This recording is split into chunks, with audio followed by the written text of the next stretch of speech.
نص ساعة ضايع. 45.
Oh, we sit back here.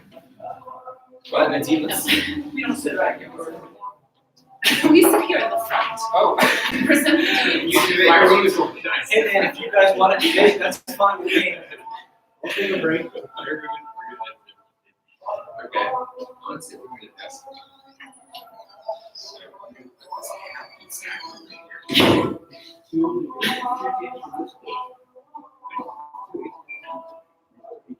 Against each other? Yeah.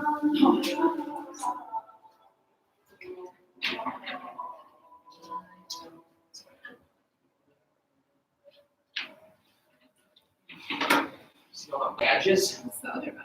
Oh, please. Get out of here now. Yeah, so in your room, there's one person. Well, let's see, yeah. So this is my next one.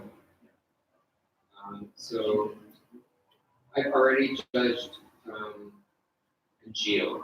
Yeah. I have judged Dia, and I have judged Jonathan, and I have judged.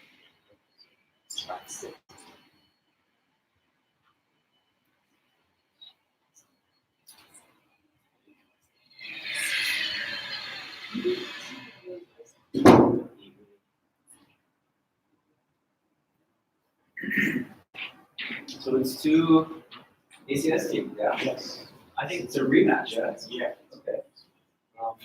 I think they only have 3 debate teams, which is why we're allowed to have 5. Because you're only supposed to have 4 per team. So if there's 8, it works out, I guess. Yes. And so yeah, each round there's 2 ACS teams debating. And we've debated Jude and Yoke already. Okay. So, okay, yeah. I judged the round. Good. Yeah. Round 1. 2 today. Yeah. Good. I'm not Appreciate it when we judge. No.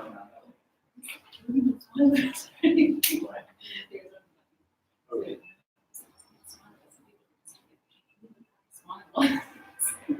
Girls from yesterday. I try to be super quiet. It's The only thing that I funny that they're all like. the only thing that I do is if somebody's getting stuck, I don't start writing. I wait. Oh, they said you wrote so many notes also. Why you wrote so many notes? I have no idea. Yeah, but when, like, for example, when stopped, right? It seemed like so I completely stop writing notes so that I don't intimidate him. So, like, is he gonna be like, yes, he's quiet, he's still quiet. So good. I think you were right. Do you have a pen? Yes. Not with me here. It's in my room. Pull it off the desk. I have some scrap. Oh, you can borrow my pens. No, I have one in my room. And if you want to do it, It's my classroom. Paper for Oh, good, like scrap. You can borrow. For this? Oh, I think this I don't know. unless you're asking me to take notes to help you make a decision. You're trying. No, you're not supposed to talk to me. Yeah.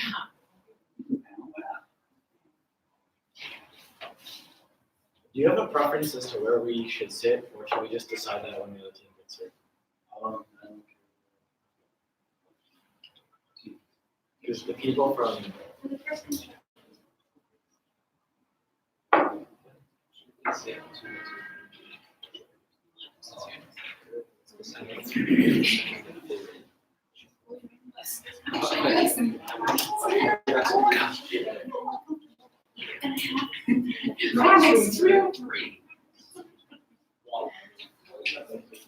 Hello.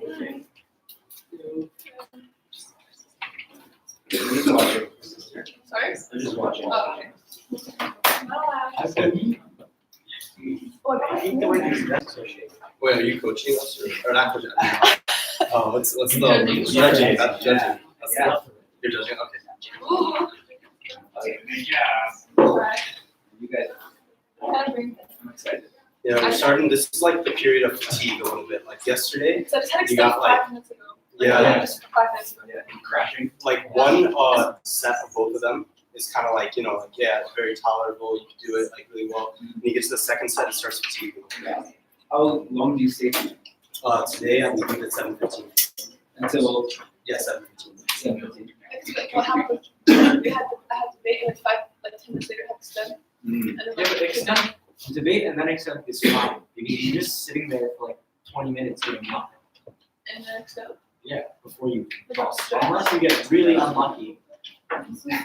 We used to do like the individual events first, and then 2 rounds of debate until like 9 o'clock. No, but this is And what. then we'd have to be at the school at like 7 in the morning, because draw for extent, well, for semis for extent was at like 7:30. I don't know, I need to be. And then you would go until like 7 or 8 or 9 at night, the next night, for your like, what's it? So you guys are more hardcore than we are. So I this is how got hardcore we are. something to catch. My brother loved it, but it's really weird, it's like, we need to have a road. To socialize on, there's like a road. Yeah, because I went to school. I like it. Yeah. We're on computers. We So now don't you're use no on papers. serious, Oh, are you being eco-friendly? unconditional. Yeah. No, they're all, for I 10 is prefer to improve the environment. 3.228, which is fine, and then 2 4s. The environment is useless. I think, think point towards- deduction is necessary because they're using paper that hurts the environment and you're choosing. I'm using paper. Well, that's more eco-friendly. Whoa, are you criticizing the judge? Well, I mean, he's not. I'm not gonna tell you how to do your job, but all I'm saying is, I'm criticizing anyone that's affecting our environment in a negative way. oh, like, are you insinuating the judge? Well, if he is having a negative effect on our environment, then yes, that is my insinuation. Interesting. Oh, wow, sticking to this. We're already getting into this. Good work, good work. Feeling ready? I saw this so much, but I didn't so day.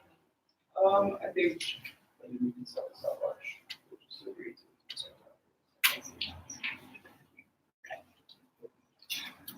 Okay. Oh, yeah. That's what I'm saying. So, who's calling the flip? That's, Heads? Okay. Tails. We'll do pro. Pro? We'll do pro. Okay. Pro. Yes. And who's the first speaker? Well, no, they get to decide. Oh, right. You're gonna be second speaker, but Dan is our first speaker. give me just a minute to fill this out. I can prepare if you need to. This is not all of our debates, so we've been the first person. He's won every contest, I think. Who's going first with you?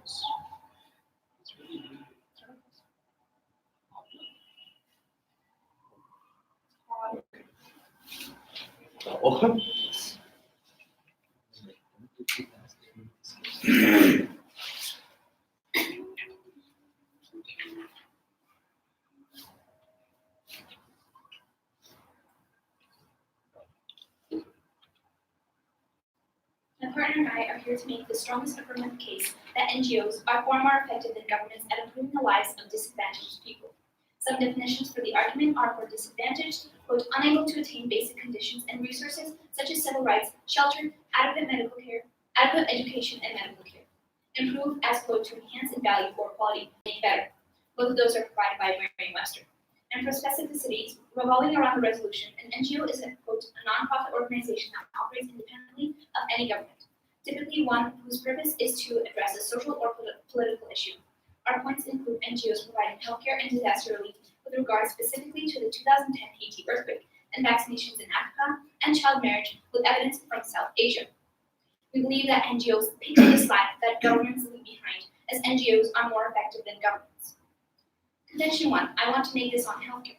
Governments, particularly in Africa, where the disadvantaged people are in far greater need of assistance than those in first world countries, fail to provide healthcare effectively onto enough of the population. According to Aetna International, there's only one doctor for 2,000 people in Nigeria, which has more doctors per person than most of its African neighbors, the exception being South Africa. Stanford is quoted as saying that fewer than 50% of Africans have access to modern healthcare facilities. This is where an NGO such as Doctors Without Borders comes in. Doctors Without Borders were active in over 70 countries, many of them being developing nations, provide for the basic healthcare needs for the people, which, as mentioned earlier, the governments cannot do.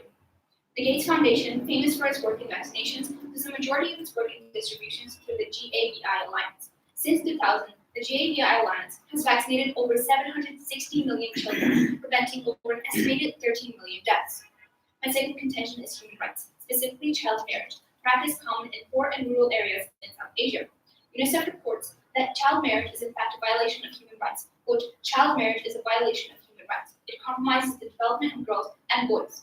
All these factors make it impossible to break the vicious circle of poverty, particularly for girls, said Osama Koulibaly, a UN representative.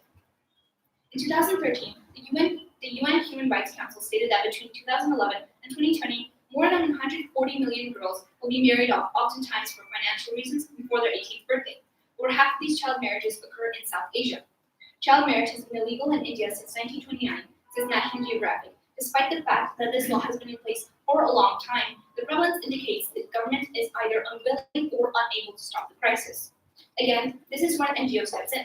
In Pakistan, they successfully lobbied for the legal marriage age to be raised from 16 to 18 for girls, and despite the lack of available statistics, momentum towards ending child marriage is growing quickly. My third contention is disaster relief, for which I will be providing information from the infamous 2010 Haiti earthquake. Medium.com is quoted as saying, NGOs remain the main players in disaster relief around the globe, I stress, not governments. This is because NGOs provide more effective relief, they provide it faster and without hesitation, and can appeal to the global community for funding on demand, something a government with a fixed budget cannot do. According to worldvision.org, over 3 million people were affected by the earthquake in Haiti. That's almost as many as the population of Oman. Half the affected population became internally displaced. There were 250,000 deaths and 300,000 injuries. CS Monitor reported that the government did nothing for 4 days. While they did nothing, NGOs sprung into action. In the 12 months following the natural disaster, Habitat for Humanity UK alone helped over 250,000 people with infrastructure, medical aid, and more.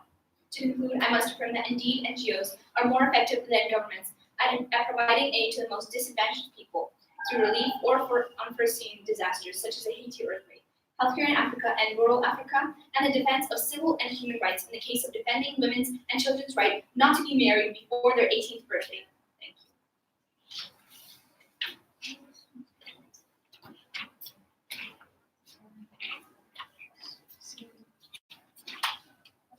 you.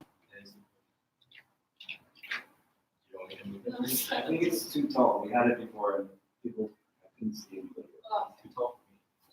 But maybe if that's too small for you, we can go there if you want.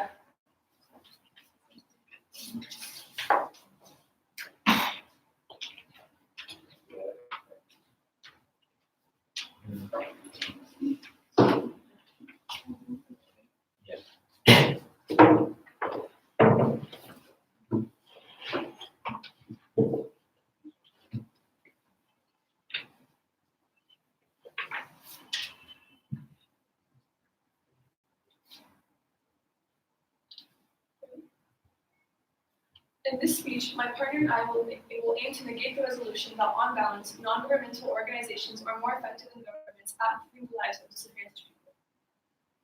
The first contention of our speech to negate the resolution is that governments obtain enough power to serve the concerns of disadvantage, whereas NGOs do not. For example, the Disability Rights Commission, in which Tony Blair, a former Prime Minister of the United Kingdom, fought to overcome the struggles of disabled people, mainly in terms of an economic perspective. Through the Disability Discrimination Act and the creation of the Disability Rights Commission, the government has been helping disabled people to get back into work through personalized support through direct payments. The act sets out by 2025, disabled people will have full opportunities and choices to improve their quality of life. The efforts of Tony Blair have since paid off, and unemployment of disabled people was at 14% prior to the act, but after 3 years of the government's implementation, it decreased to 6%. The second contention of our speech is that governments can use legislation and their economic incomes to help disadvantaged. In Sweden, the governments have managed to take in children seeking asylum from trafficking through the Swedish Migration Agency, in which 132 children, 97% of them females, have fled to Sweden. By passing the legislation, they were able to make trafficking illegal and turn causing it to effectively stop, being a prime example of the power governments have and NGOs do not, in order to remedy disadvantaged people's situations. In a study done by the European Commission, it was mentioned that the children ranged from Syria, Afghanistan, and Iraq. NGOs such as Breakthrough Ukrainian had produced efforts to rescue children from trafficking, however had failed to do so due to underfunding. The third contention of the speech is that NGOs lack professionalism and expertise to complete their jobs. For example, the Canadian NGO called Engineers Without Borders that aimed to repair broken homes for the poor in various countries around the world.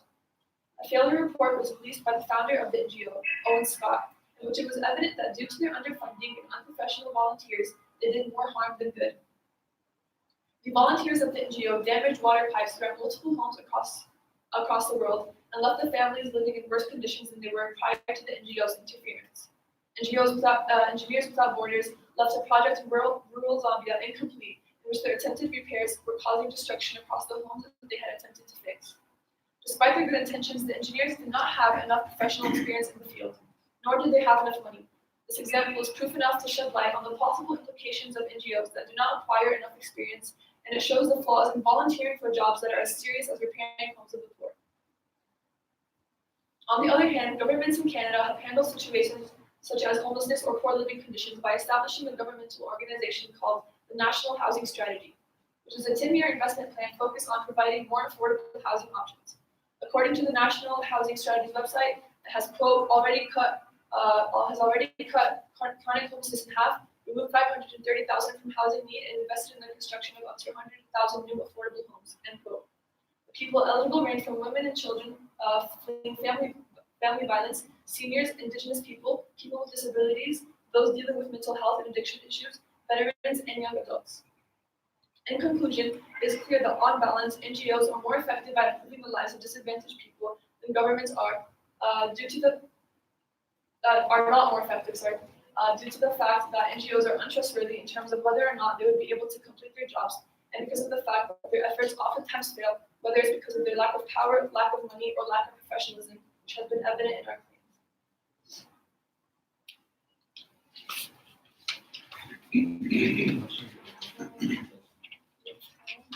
I have 30 seconds.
So, time's up.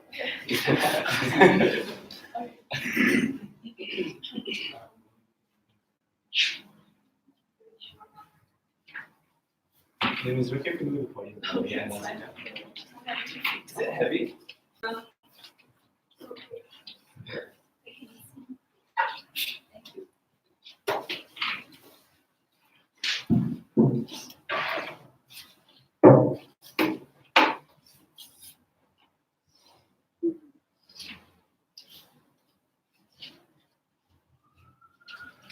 So you mentioned that the governments have been putting in efforts to invest into new affordable homes yet. Are there any statistics on beneficiaries or any results, such as the GDP rising? No, since this is a new organization, so they haven't been involved. Can you provide any sources that prove how governments in Africa were unaffected besides the fact that it took 4 days to 4 days, are you referring to the Haiti earthquake? Yes. My partner will touch on that. And also, you mentioned in one of your contentions, So do all or majority of governments have disability acts? Have the efforts of the NGOs community led to sustainable changes? My friend will also touch on that. So you were also comparing, oh, sorry. So we're talking about on balance here, but mostly in your first speech, you were mentioning first world countries specifically. And so wouldn't you agree that is contradictory to what you were trying to prove?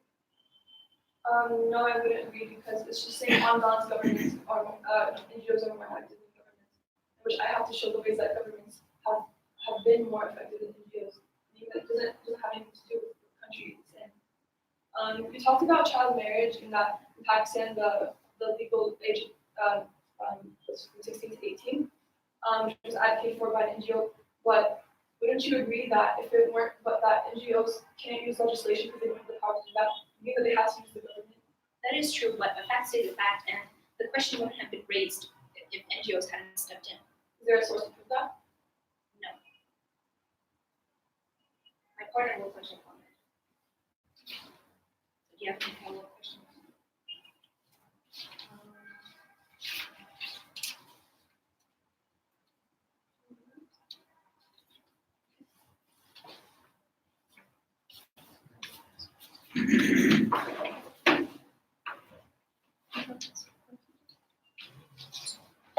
May I take 30 seconds?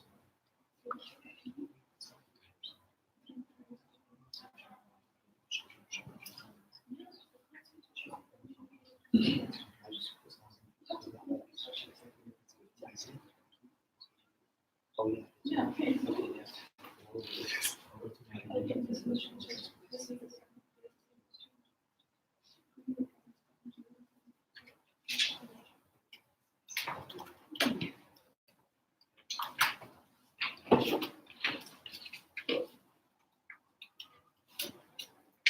My second speech today, oh, sorry, Judge, ready? Yes. Okay. In my second speech today, I'll be reaffirming the fact that NGOs are more effective than governments in improving the lives of disadvantaged people by introducing new points regarding poverty and education and by addressing the concerns found during the crossfire. The fourth contention of our case is poverty, specifically extreme poverty. The World Bank reported that the World Bank defines extreme poverty as to be quote, living on less than US $1.90 per day. In 2015, 10% of the world lived in extreme poverty. While there has been a general decline in the number of people living in extreme poverty, Sub-Saharan Africa, a region where more than half of the world's extreme poor live, actually showed an increase in the number of extreme poor. The World Bank also states that the majority of the poor live in rural areas or involved in the agricultural sector and are under the age of 18. Over 70% of the population in Burundi, Democratic Republic of Congo, Malawi, Madagascar, and other countries live on less than $1.90 per day, compared to less than 1% of the population in Iceland, Germany, Estonia, and many other developed nations. Yes, you can be disadvantaged in a developed country. However, you are still far more enabled economically than those people living in developed nations. The fifth contention to our case is education and is directly related to economic stability. I bring up education to point out that in developed nations where the government is financially sufficient, being poor and disadvantaged relative to the rest of the country does not isolate you from education, as there are public education options, like in the US, in Canada, and in many other developed countries. However, the vast majority of people, according to World Population Review, do not live in developed countries, and so these public education options are not available or are not quality. This means they must pay to enter their children in a private school, or in some cases must pay for school supplies to supplement the school. It costs $350 for 1 year of elementary school in Malawi, $650 per year of high school. Taking into account that the birth rate of Malawi is just over 4.5, will use 4 children per household. This example, it costs a minimum of $1,400 to send 4 children to school for 1. The GDP per capita in Malawi is $338. This means that education is simply not feasible. NGOs such as World Vision allow for people who don't have money to sponsor a child financially. As of 2017, World Vision has sponsored over 3 million children and operates in over 100 countries. Furthermore, every 60 seconds, World Vision reported that they provide a family with the means to alleviate poverty and give them all the economic advantages that they need. During the crossfire, our opponents asked for a source that regarded how NGOs helped with increasing the age for child marriage in Pakistan. One such NGO was Girls Not Brides. Girls Not Brides is a global organization that is dedicated to ending child marriage for women. They helped in Pakistan. They've also had effects in West Africa. They also asked for sustainable changes in Haiti. And due to the fact that there have been several other natural disasters since the 2010 earthquake, it's very hard to see these sustainable changes. More than 1 million people were affected by a drought because of the El Nino conditions. And in 2016, a Category 4 Hurricane Matthew caused massive disruption and displacement. In 2018, World Vision reports that while progress has been made, some issues of the prior to the earthquake still persist in Haiti, such as weak political governance, lack of infrastructure due to the government, and limited access to basic resources. Due to all these things, I must reaffirm the fact that NGOs are more effective than governments in providing aid to the most disadvantaged people, and that they indeed pick up the slack that governments leave behind. Thank you.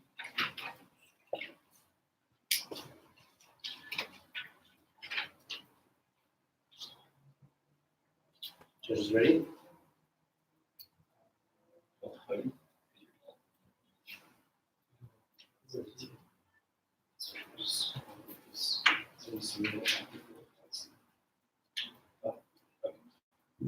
So far, my partner and I have aimed to negate the resolution that on balance, non-governmental organizations are more effective than governments at improving the lives of disadvantaged people.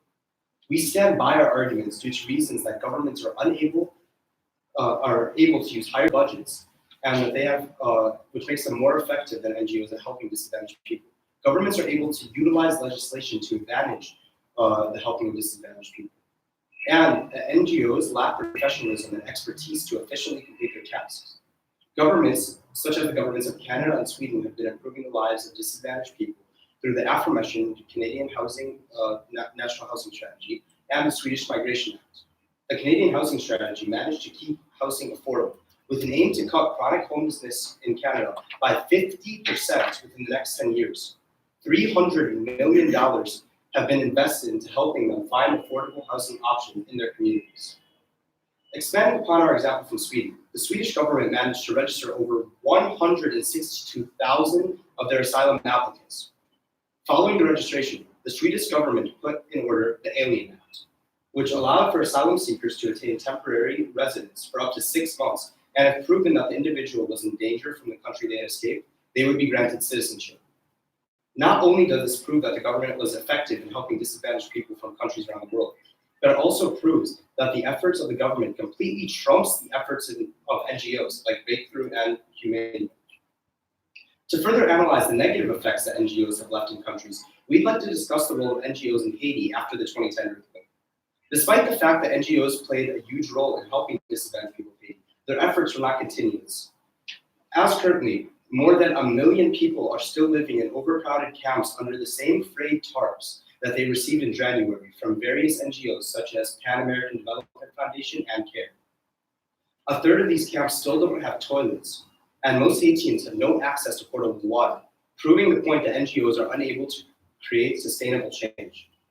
The opposing team argued that NGOs are more effective than governments by using an example of an NGO in Pakistan, which advocated for changing the legal marriage age from 16 to 18. However, our argument proves that through the use of legislation, something only governments can implement. The Pakistan example was really resolved by a change in law made by governments, and that governments have been able to help disadvantaged people to a greater extent by appealing to the masses and greater populations with their help. Therefore, we stand with our arguments to negate the resolution that on balance, non-governmental organizations are more effective than governments at improving the lives of disadvantaged people. Thank you. You're going to take time? No. We take Oh, crossfire. Can we take 30 seconds?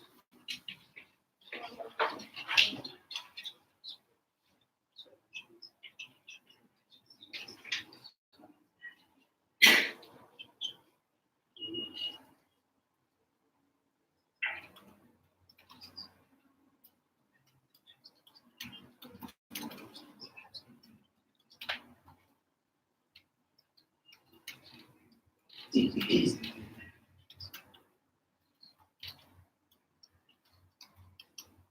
up.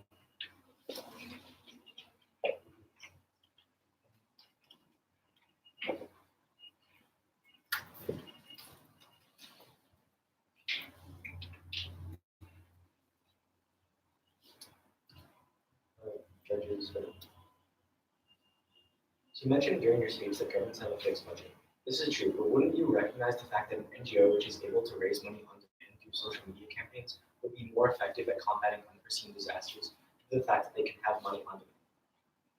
Well, where NGOs can get money on demand, that's where does a lot of their funding come from. The majority of NGOs get their funding from governments themselves. Can you substantiate that? We'll bring it up. So you mentioned governments not being able to provide public education in non-developed countries. Because a lot of NGOs you've spoken of are from non-developed countries, which get their funding from governments.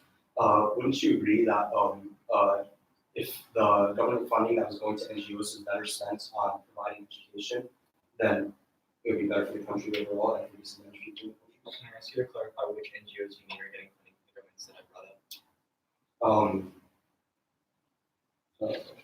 No. So can you re-ask your questions? Was it So the money would just be better suited to be given to the government? would you think that the money that the government is giving to NGOs would be better suited on the government actually providing education for them rather than giving it to NGOs which are not providing for your main claim, education? So I dispute the fact that you say NGOs are not providing for the main claim of education. I have provided a fact that says that they are.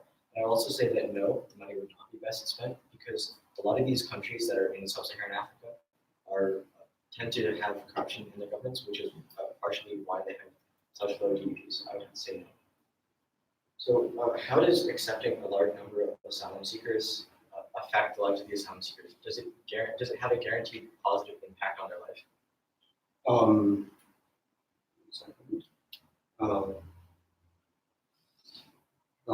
Yes, it does. With as the aforementioned, registration of over 160,000 of these asylum seekers has had a positive impact on their life, or at least especially when compared to NGOs like Breakthrough and Convenio, who have not had any impact whatsoever on those things.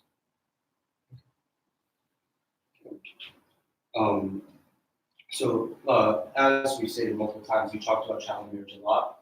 However, is the change in legal marriage from the age of 16 to 18 in Pakistan, which you mentioned that was advocated for by an NGO. Isn't that change in marriage a legislation? And it being a legislation, isn't legislation something that only governments can implement?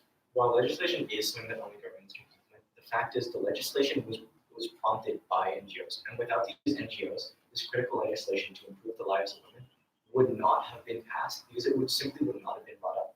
It was because of the NGOs that was brought up in the government. The government did not. Do you have evidence for that? Yes, we have the evidence that Girls Not Bride was the NGO that was lobbying for this law change.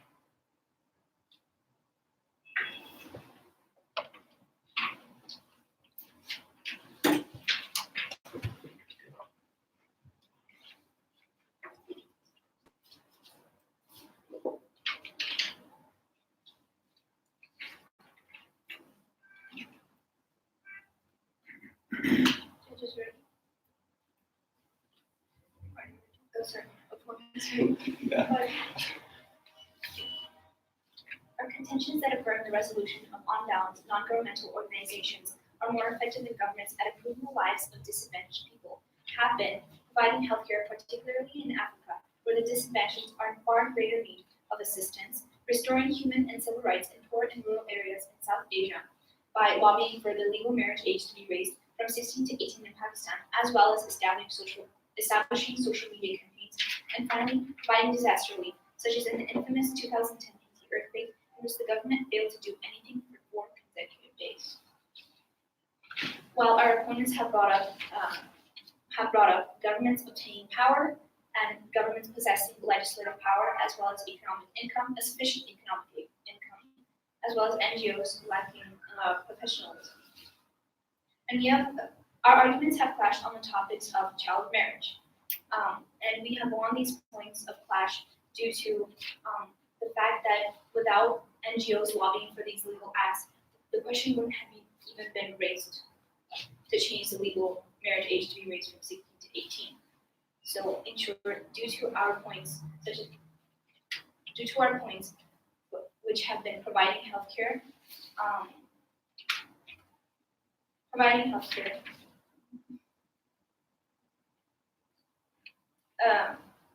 advocating for human and civil rights in poor and rural areas in South Asia, as well as providing disaster relief. And our case is most valid, and the resolution is true. NGOs are more effective than governments at improving the lives of disadvantaged people.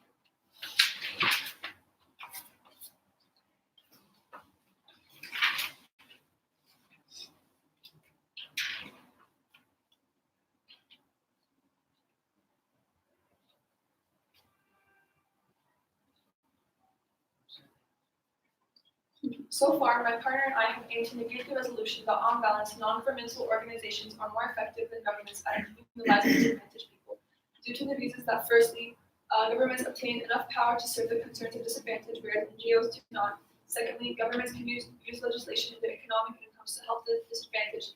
And thirdly, NGOs lack professionalism and expertise to complete their jobs.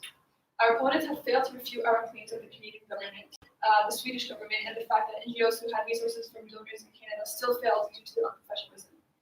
We'd also like to emphasize our claim that that change cannot occur in a nation without the implementation of a government, which our opponents have basically showed us through the example of child marriage in Pakistan, in which the implementation of the law was only possible through the government.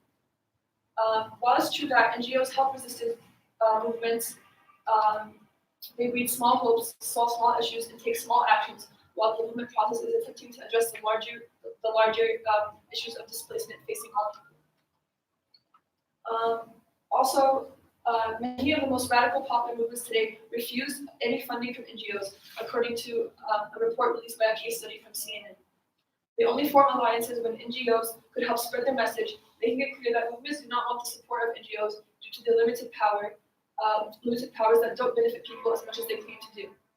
Also, our opponents have stated that it is difficult to track the sustainability of NGOs in Haiti, which goes back to emphasize the evidence we included about the damage NGOs have left in Haiti to the underfunded shelters they provided to the people of Haiti, in which they are living in worse conditions than they were before. Therefore, my partner and I stand by our argument to negate the resolution that on balance, non-governmental organizations are more effective than governments at improving the lives of disadvantaged.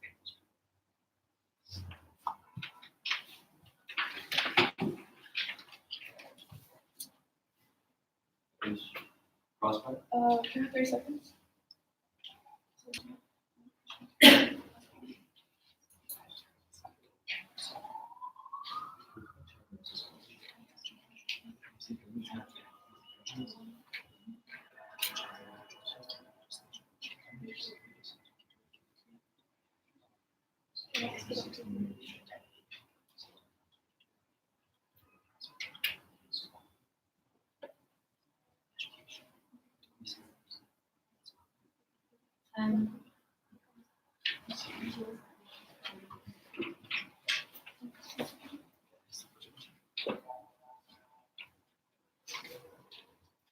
So you claimed in your speech that governments have the power to serve the people. How do you address this when it brings the fact that there are many governments in war-torn regions such as the Middle East, specifically Syria? The government in Syria does not have the power to serve the people. Would you agree? Well, yeah, but that's because the government in Syria, that's because Syria is in the middle of a civil war. So the government doesn't have it. Yeah. Yeah, that's an outlier compared to the overall amount of governments that are actually able to sustain and support their people. Just because saying one country is in a civil war does not mean that all governments are in a civil war and can sustain. To that, you have mentioned. Another question.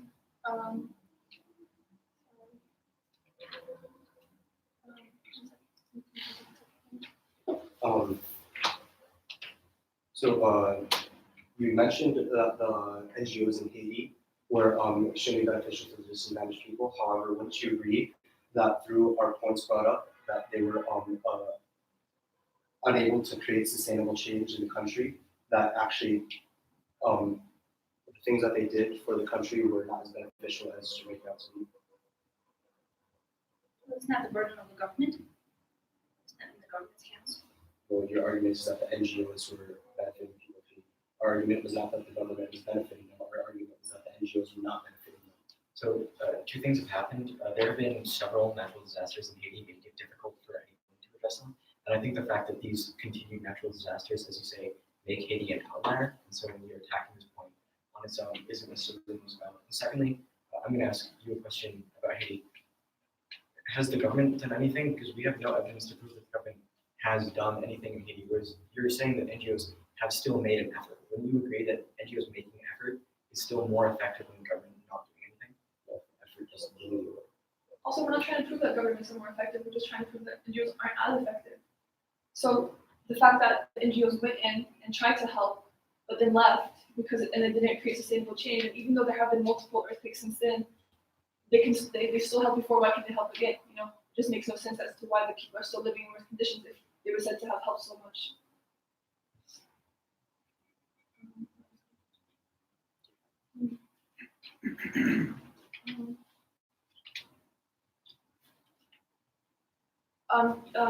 You said previously that you would provide us with a source that proved how the government's impacts and would have interfered with the child marriage issue. Do you have that source? If you let me pull it up, I'm happy to pull it up while we ask questions. Okay.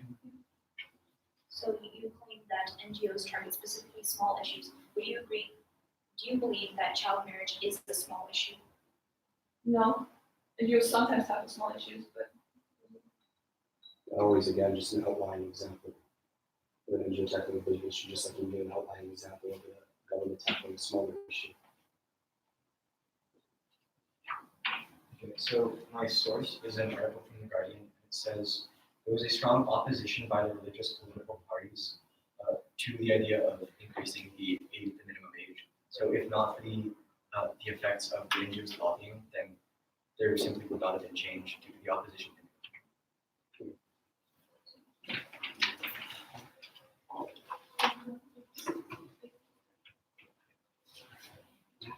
We'll take the rest of our time. She gets a little, we get 2 minutes total. she's a little, and you're really, you use a lot. But were you guys? They're the one who You can. use We 1 use a minute. minute, so Okay. Give me like 30 seconds. I don't know. I think we've used more than this. Yeah.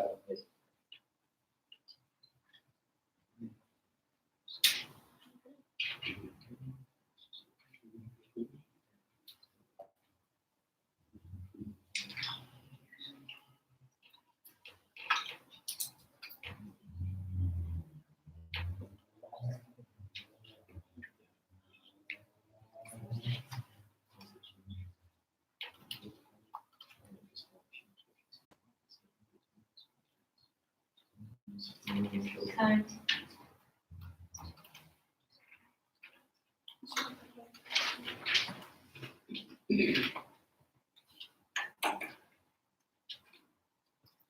When it's ready, let's stretch.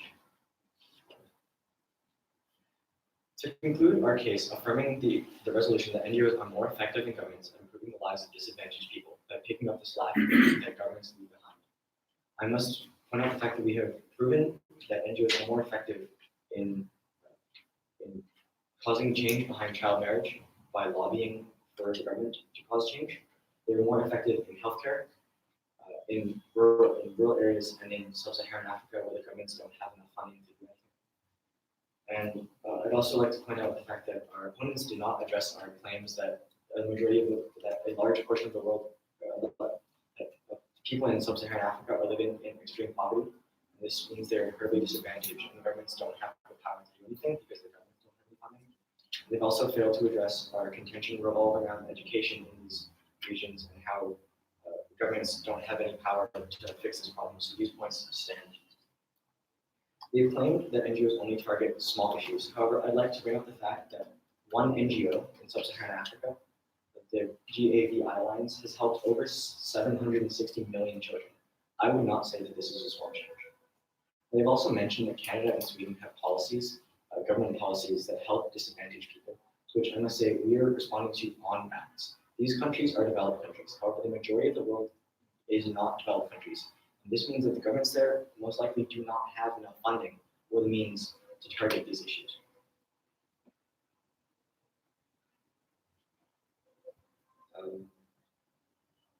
Yeah, that's it.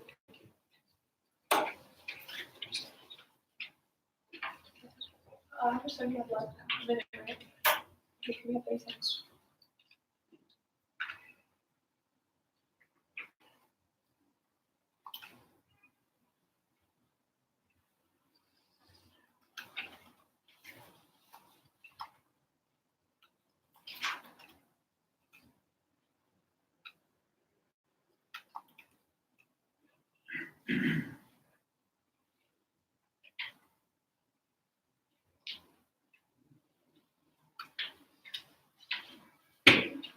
Number 10.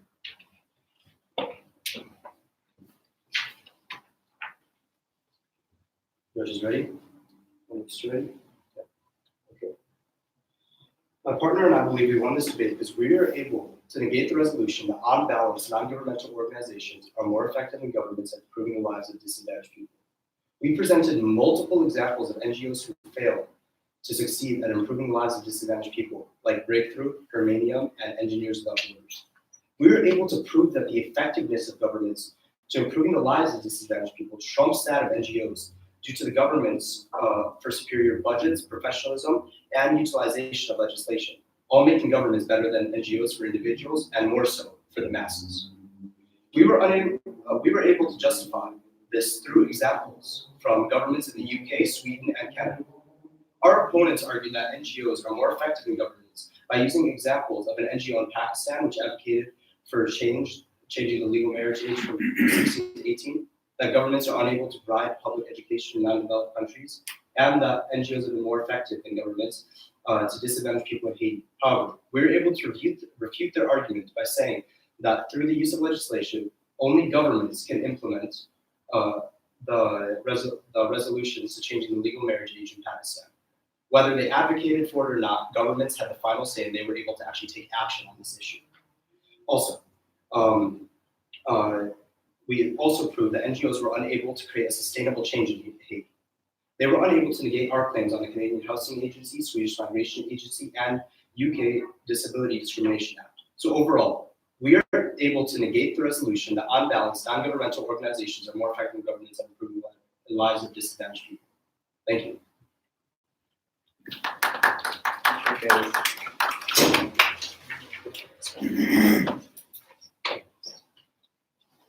Yo. Actually, that was a lot closer than the time you destroyed us.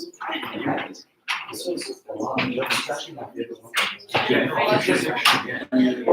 think we already had like a vague understanding of what was going to happen. Yeah. So we made each other get this. Thank you all for. This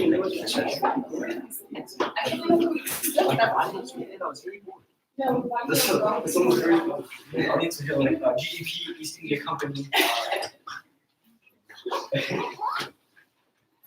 Why did it take so much? It's 5:15. You were gonna ask me. 5:15. You thought I would know? Oh, 6:15, so. Wait, so what time is it? It's 5:40?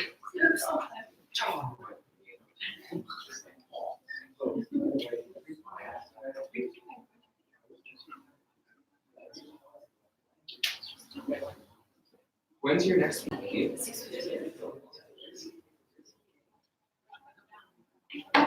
Oh, are we leaving?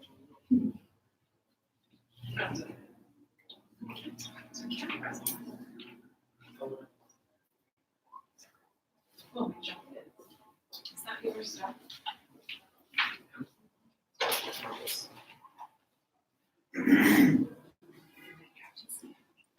You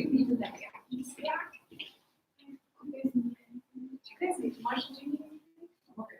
I got it.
Got Hi. my phone. Okay.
What was that?